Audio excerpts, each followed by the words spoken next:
made some notes. Friends. Okay, for those of you that don't know, my name is Paul Aravere. I gotta learn to talk in front of the mic. I'm the current president of the Oxford Historical Society, and on their behalf, and also on behalf of the Historical Commission, I want to thank all of you for coming. Now, in some ways, I was hoping for a real nice day, but it's a little. I think it's appropriate that due to the rain that we have, that we are gathered together within the schoolhouse to conduct this ceremony where over 100 years ago, this very space was occupied by former teachers and students. Before we start, I want to thank the members of the Oxford Historical Society for their work in helping to maintain the appearance of the schoolhouse.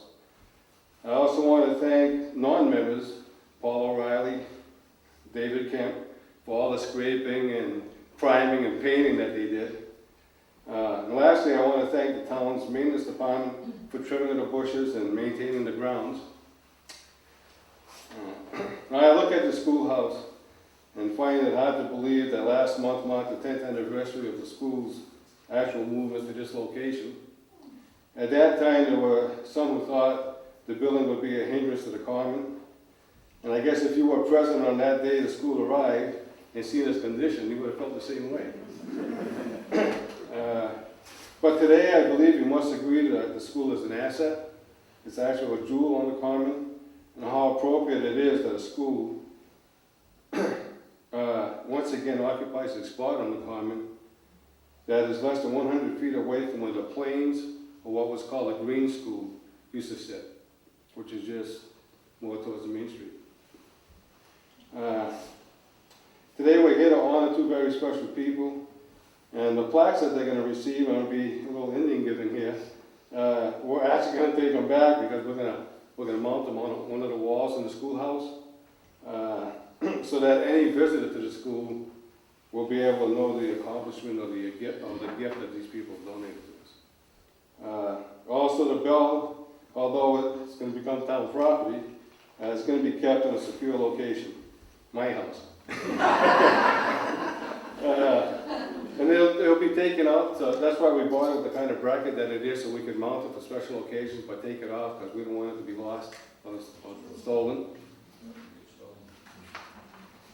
Okay, so that's my 2 cents for that part. Now I'd like to call my first guest speaker, Jenny Casey, who's the chairman of the Oxford Board of Selectmen.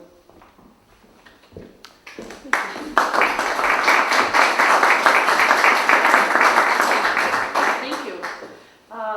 Well, we all know what time dinner will be at Paul's house. When we hear the bell ring, we can all be sure to head right over there for something hot to eat. It is a joy to be here today and to celebrate really a decade of this building being here and really being a jewel, as Paul said, on the common. And in preparing for today, I read the Selectmen's meeting minutes over the last, I would say from 1993 to the present, just because I recall it was such a struggle to get this building where it is today. And there were countless meetings where the people who wanted it here, Joyce, your name came up probably 100 times in the minutes from 93 until the building actually came here, and then even after that. Just really fighting for what you believed in to bring this beautiful building to the center of town, so when everybody drives by our beautiful Main Street, we can all enjoy it. And it looks so beautiful today because of the work of the people in this room who believed that the building belonged here and put their heart and soul into it. So today, on behalf of the Board of Selectmen, I do have 2 certificates of appreciation I'd like to present to Allison and to Joyce. And if you would bear with me, I'd like to read each of them. Community Service Award presented to Joyce Surratt in appreciation of your extensive efforts to organize the moving and restoration of the North Gore District 8 schoolhouse for the townspeople. The schoolhouse on the town's common is a constant reminder to our residents to remember the importance of history. Your steadfast and diligent work on this project is a perfect example of selfless volunteerism. On behalf of the citizens of Oxford, we thank you. And on behalf of the Oxford Board of Selectmen and the town manager, we'd like to present you with this certificate of appreciation, Joyce.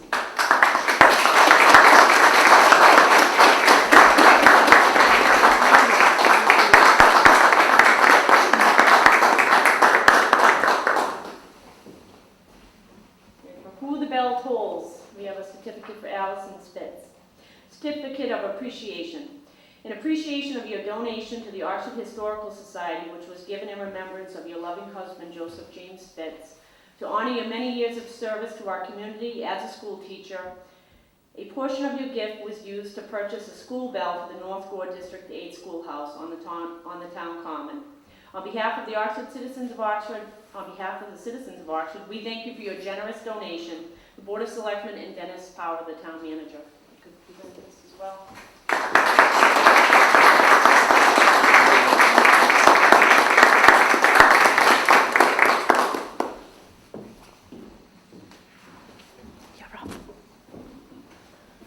Okay, thank you very much, Eddie, for what you've done. Now I will call my second guest speaker, Jean Ann O'Reilly, who's the chairman of the Oxford Historical Commission.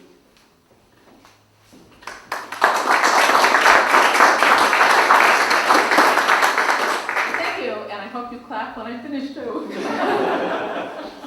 When Paul asked if I would like to speak, my answer was yes. These are two wonderful people who are a wonderful example of volunteerism in the town of Oxford.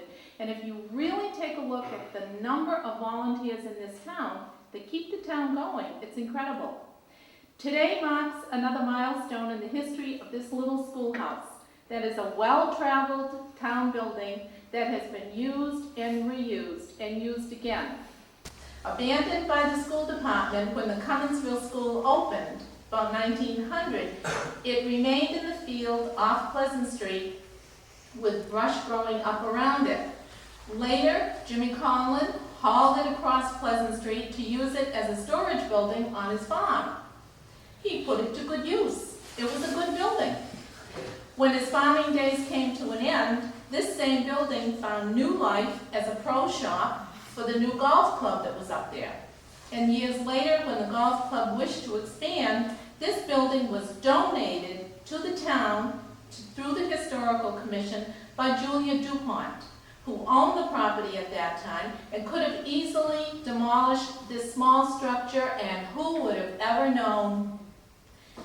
Many people have worked very hard to raise the funds needed to move the schoolhouse back across Pleasant Street onto town property once again in the summer of 1981. People such as Ruth Dagno, Irving Allen, Joseph Maynard, Janice Moore, Richard Olney, May White, Joseph Scannell, and myself, and a few others worked very, very hard to earn the money as a group of interested citizens in order to pay the mover to move it. It remained up on cribbing for almost 15 years, while people decided where to put it and what to do with it. Because by then, it had traveled so much, it had already lost its historical authenticity, so it didn't matter where it was placed. It could be moved anywhere at all. I always believed, right from day one, that it belonged right here. However, to look at it, you cringe, because it was not in very good shape. But Jocelyn Park, to me, was the perfect location for this building, because you have the Veterans Memorial, you have the bandstand representing the cultural aspect of the community, and education should be important in any community. So why not put a schoolhouse on Jocelyn Park, was my thinking. In the meantime, the commission had a study of this building done with funds from the Cultural Council. With the necessary documentation in hand that confirmed our belief that this building was worth saving, I just happened to mention the project to Joyce Sarad every time I'd run into her. And I just would mention it. I must have mentioned it 3 or 4 times, and each time she would listen to my spiel. This is what has led to what has happened. A historical society would be formed, and she would become the president. That was our biggest stumbling block with this whole thing. Because a historical society needed to be formed in the town of donors, because many, many, many people donated to this. But it was Joyce who got them to do that. And there was another very long list of in-kind services that had been donated. All kinds of services. There's a booklet that was published at that time that had several pages in it. And Joyce was the one who coordinated the whole thing. When we expressed our appreciation to Joyce and to Dick on that day, it was also with a deep sense of gratitude for a job very well done. Now, many, many people have contributed to the presence of this schoolhouse on Jocelyn Park today. Another of those people is Allison Spitz, who could hardly wait for the move to occur. The highlight of her summer that year was to see this little building slowly moving down Main Street and then slowly inching its way onto Jocelyn Park. Her enthusiasm for this project, her optimistic outlook for the success of it, and her vision for the future impact are very clear in the videos which were taken that day. She's right there in the middle, just having a wonderful time. And Joyce is right there in the middle, having a wonderful time, but hoping that everything worked out well. From the time this building was moved back to town property, Sal's desire had been that this schoolhouse would once again become a place which allowed individuals to learn, this time though to step back in time and appreciate how things were long ago in Oxford and in the world. When Sal established the preservation of the 1872 schoolhouse on Jocelyn Park Fund, we were initially taken by surprise. But when we really thought about it, not one of us who really knew Sal should have been the least bit surprised. Sal explained later that both she and Joe, who had been married for 57 years, valued education very highly, and together they had made a decision earlier that they wanted contributions to go to this schoolhouse to be used for special projects. Although it was with sadness that we learned of Joseph Spitz's death, it was with much appreciation that the funds in his memory were accepted by this historical society. As many of you know, Joe lived in Webster for many years and served in New Zealand and Saipan during World War II. He owned Joseph Spitz Optician in Oxford for 47 years. He was a member of several organizations in Oxford through the years. Now, coming to Oxford in the late 1940s from her native New Zealand, Sal embraced this town and its people, and all through the years, she has focused on the richness of the historical heritage of this old town. To say that she loves this town is to tend to underestimate the value that she holds of the town. Intensely interested in preserving Main Street, she was one of the early members of the Oxford Beautification Committee. She continues to express a deep regret that the old post office and hotel block, including her husband's optician office, were demolished to make way for what was then considered to be progress. Now, Joe and Sal's community spirit and enjoyment of tennis led to the formation of the Sac Rapid Tennis Club, some members of whom are sitting right here.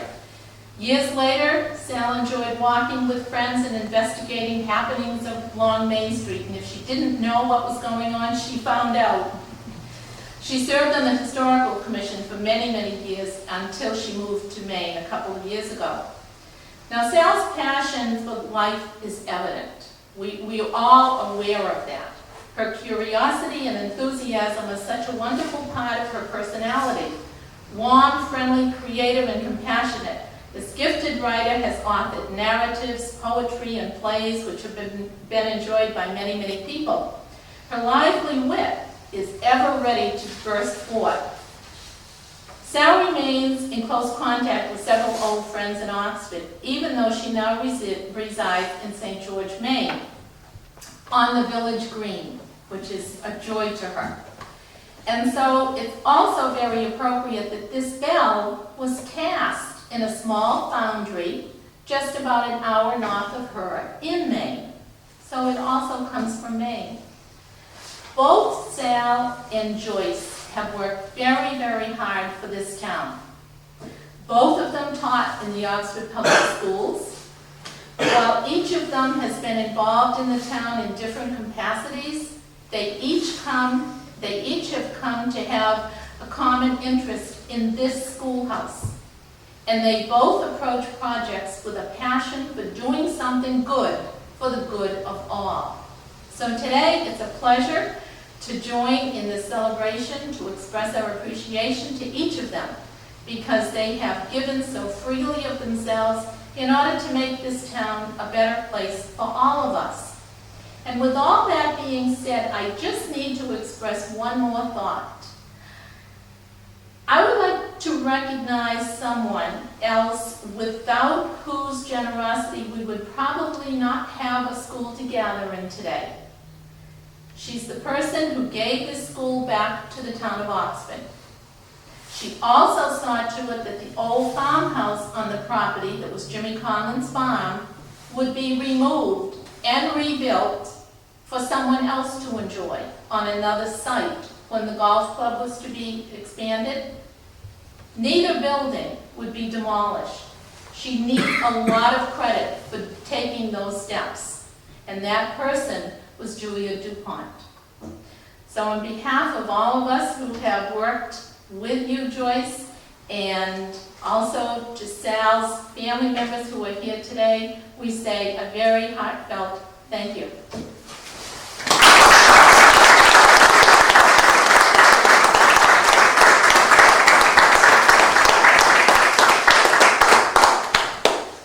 Thank you, Jean. Okay, the first person that will be presenting a plaque to today is the person who made all of this possible. The person who more than 12 years ago was asked by the Historical Commission to take a look at a building in very poor condition, sitting upon timbers near the North Coast Cemetery in North Oxford, and asked if she would want to take on the project of trying to save the 1872 schoolhouse. Fortunately for the Historical Commission and for Oxford, she said yes. On that day, a part of Oxford history was about to be saved for us and for future generations. And so today, due to Joyce's untiring work and commitment, we have this beautiful building enhancing our common. And so I now ask Joyce Surratt to come up and accept this plaque as a small token of the Oxford Historical Society's appreciation for what you accomplished.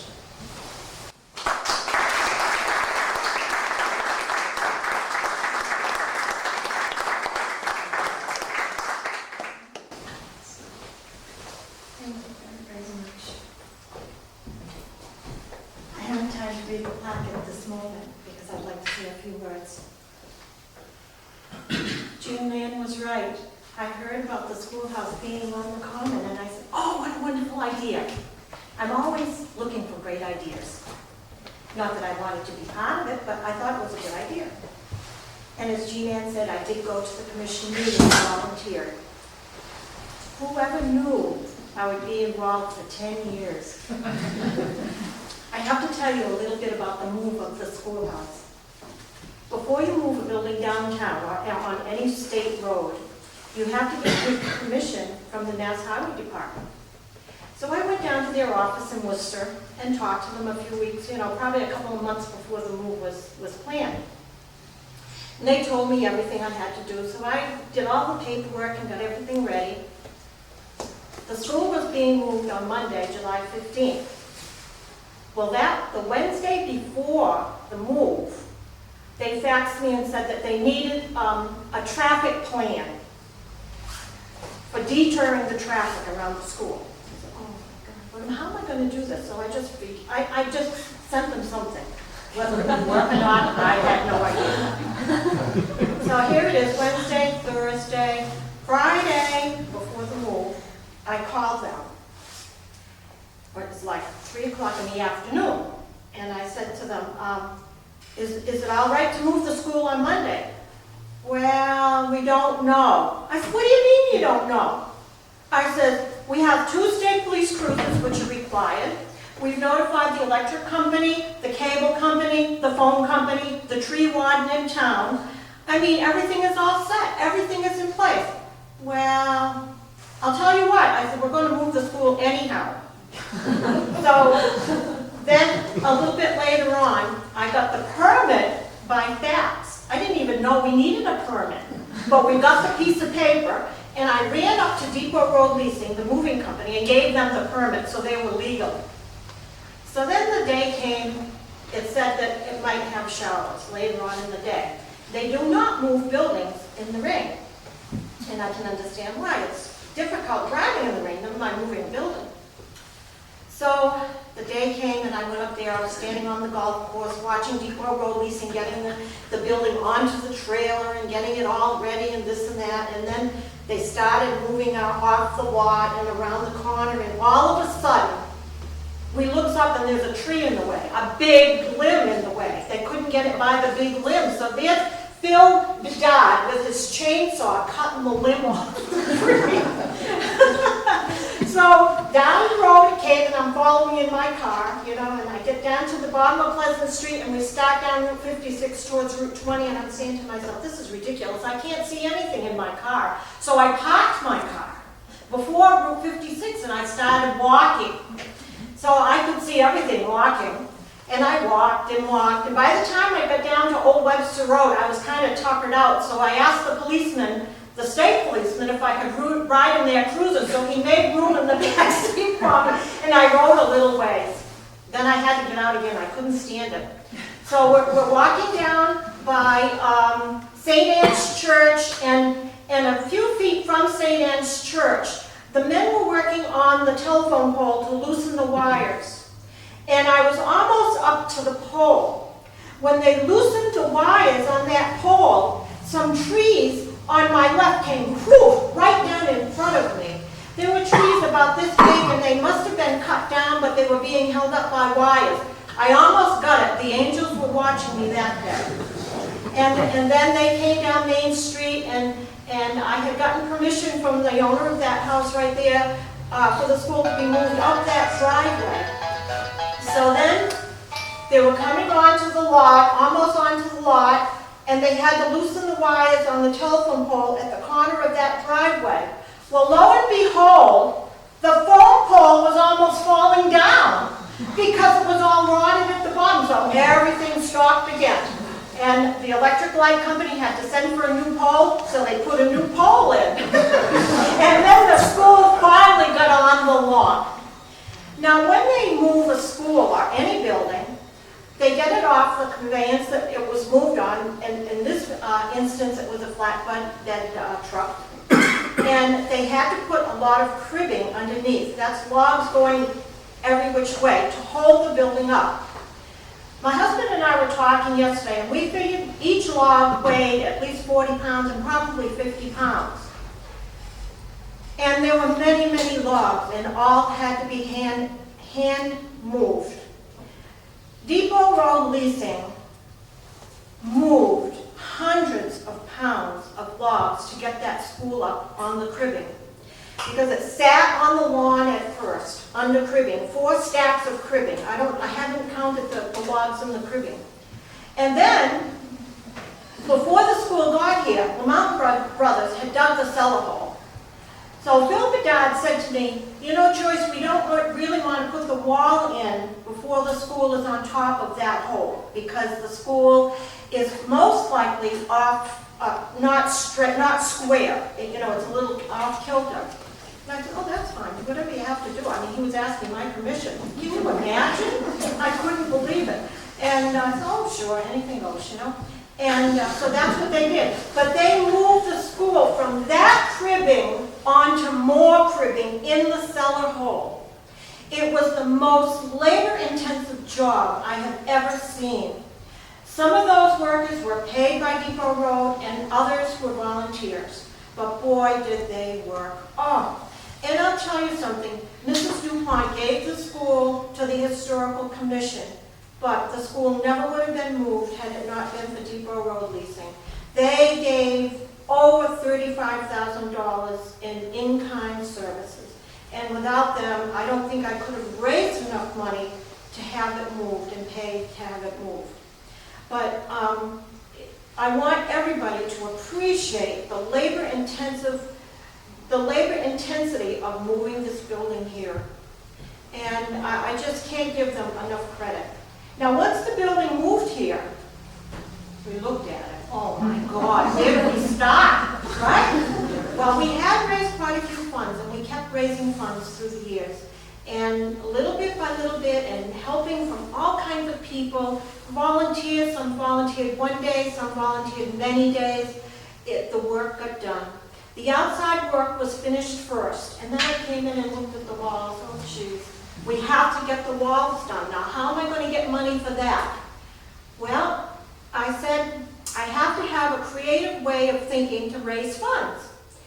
I said, how about if I sell old pictures of Oxford? I met a man about 3 years before this, before I started doing this, the school, at Staples. And I'm a nosy son of a gun, so he was at the counter up at Staples, and I'm saying, I saw him having pictures, and I said, what do you do? You know, and he said, well, I copy pictures and I map them and I sell them. Oh, okay, so I wrote his name down and I pasted it to my refrigerator because you never know how easy it is to lose things, especially me. And you never know when you need somebody just like that. So here I was with a dilemma. I wanted to get the inside of the schoolhouse finished, but I didn't have much money. So I decided to sell these old-fashioned pictures for $100 each. I mean, people must have been thinking, oh my God, she's a little bit nutso, right? But you have to be when you're raising funds.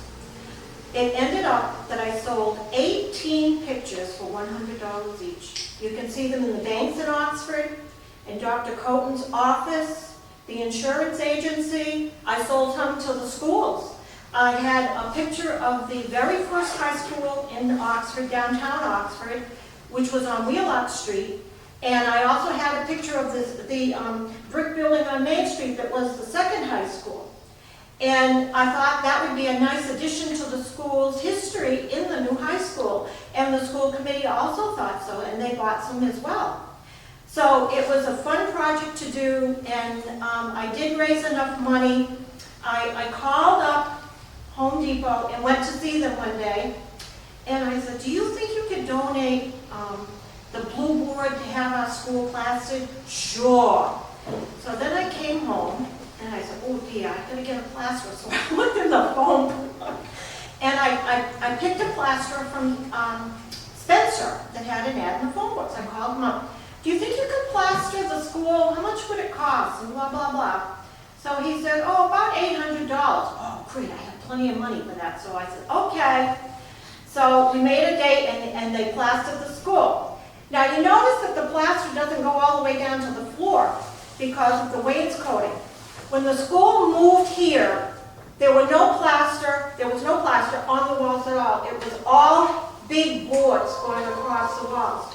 But we had to remove a few of them for some reason or other, maybe electric, I don't know. And we could see where the plaster burns came down the wall to where the top of the wainscoting is. And that's why it's only not down to the floor, but only to the wainscoting. Now the wainscoting has another story as well. The house that was on Main Street where CVS is now belonged to the lawyer, Miss Veglia. And the house was going to be demolished. So she called us up, or someone from her office called me up and said, would you like to go to that house and take out a few old things, you know? And I said, oh, all right. So it has to be done today. Oh, no. So now it's 4 o'clock in the afternoon, like when I get the call, and it's got to be done that night. Oh my, who am I going to call now? So I called the neighborhood kid, I called Paul de Riviere, and my husband and I, and we all went over there and started ripping the place apart. But we didn't have to do too much ripping because the wainscoting was down in the cellar. And so we grabbed that right away. Then there was 2 doors, a front door and a back door. We took that. Then there was a marble fireplace. That was a bit hard to take out. We had to uncover it in the wall first, but we did it and we took that out. And I can't remember if there was anything else. So we had all those things. So we used most of all the wainscoting that we could get, and then we had to purchase some. So the purchase wainscoting is actually on this side of the building, but this, all the way around, the wainscoting is from that old house, and it's very old wainscoting. So it was perfect for this schoolhouse. It fit right in with the age. And So it was a fun project. It was longer time taking than I thought to finish it, but it did get finished. One more story and then I'm off. I found someone that could sand the floors and varnish them. Well, the guy came, and free, doing it for free. So the guy came in, I was here that day, and he started with the sand going on the side wall over here on the floor, and all of a sudden I saw him run outside with the bag. I said, oh my goodness, what's going on? I can't do your floors. There's too many metal pieces in the floor, and it's starting the sawdust on fire. I can't do it. I said, oh no. Oh, okay. Go to plan B, right? Well, I said, might as well paint the floor. Can't do anything else with it. So I said, well, we have to clean it first. So I had heard that there were animals in here, cows in here at one time when it was on the farm, you know. So I've got my screwdriver and I'm cleaning out, and honest to God, there were cows in here. It was dry, but there were cows in here. And I also found out about this floor, there's 3 layers of wood on this floor. So if this layer wears out, you can probably take it off and use the next layer down, whatever. But I've enjoyed this program. I've enjoyed doing this project, and thank you for all of you who have helped me so much. You all made me look good. Thank you again for this wonderful, wonderful plaque. I really, really appreciate it. Thanks again.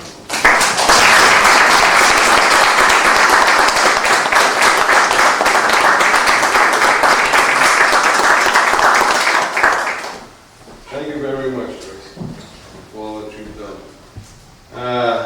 The next person was going to receive a plaque. Allison Spitz, as you know, was unable to make it from Maine. But I know that we have some of the relatives of her son is here. I think they refer to you as Billy. Yes, sir. And her former son-in-law, James Diggins, is here. But Allison, I had spoken to her briefly, maybe a month ago on the phone, and she was sad that she wasn't able to make this. She sends her best regards to everyone.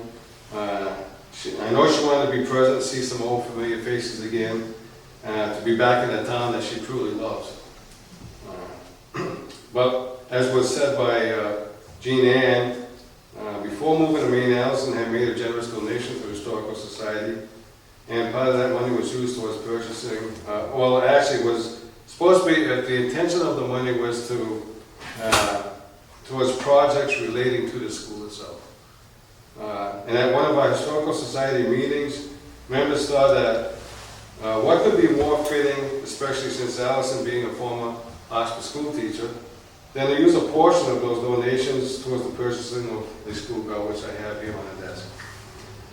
We were going to actually hang it on the wall outside because the bracket is out there, but with the inclement weather, we'll just do a mock ceremony in here. The bell on the table was purchased from U.S. Bells of Prospect Harbor, Maine. It's roughly 7¼ inches in diameter. It has a cast raised lettering that acknowledges the schoolhouse. And as I said, it can be easily removed so that it can be secured. On special occasions, we'll take it. When we have something going on in the schoolhouse, we'll actually hang the bell out there. And of course, the bell was given in loving memory of her husband, Joseph James Spitz. I will now call upon the members of the Spitz family, if they would, their son and former son-in-law, if they want to come up. Disappointed she wasn't able to make it, but does thank everyone for the recognition, so thank you very much. I don't have the stories that you have.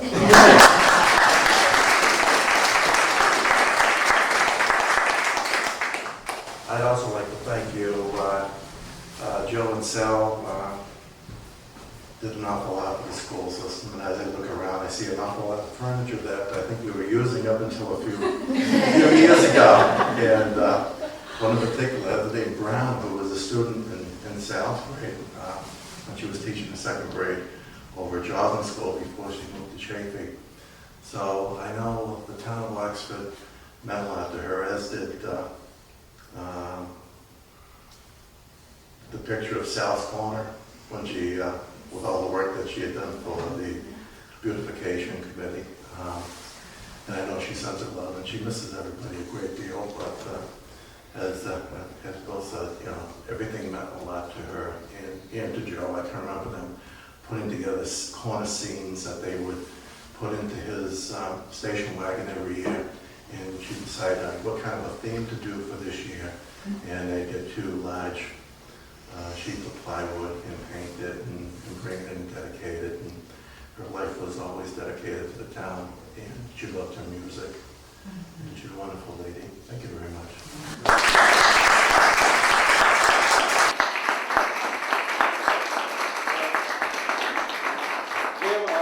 One thing before you sit down, Jim, or both of you if you like, what I was actually going to do, if Allison could make it, when we hung the bell, I was gonna ask her to go and ring it. Okay. So I'll represent the bracket. And I'll hold the bell up, and if you would be so kind as to do that. Is it raining now, Paul?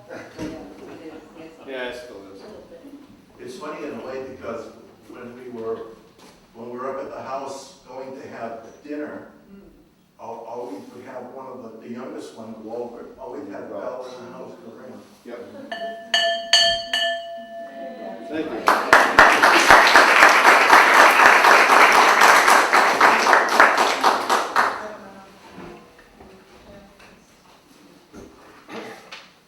Well, this was short and sweet, but you know, it's a special day to honor these 2 people. I'm glad that you showed up. I want to thank all of you for coming here. I especially want to thank our guest speakers, Dean Pacey, Dean Ann O'Reilly.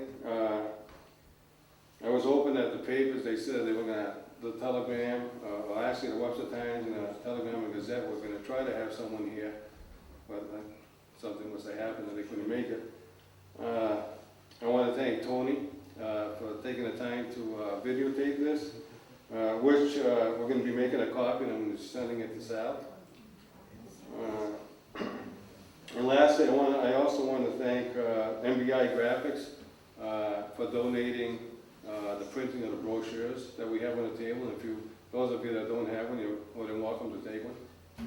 And thank you again, and this concludes our ceremony.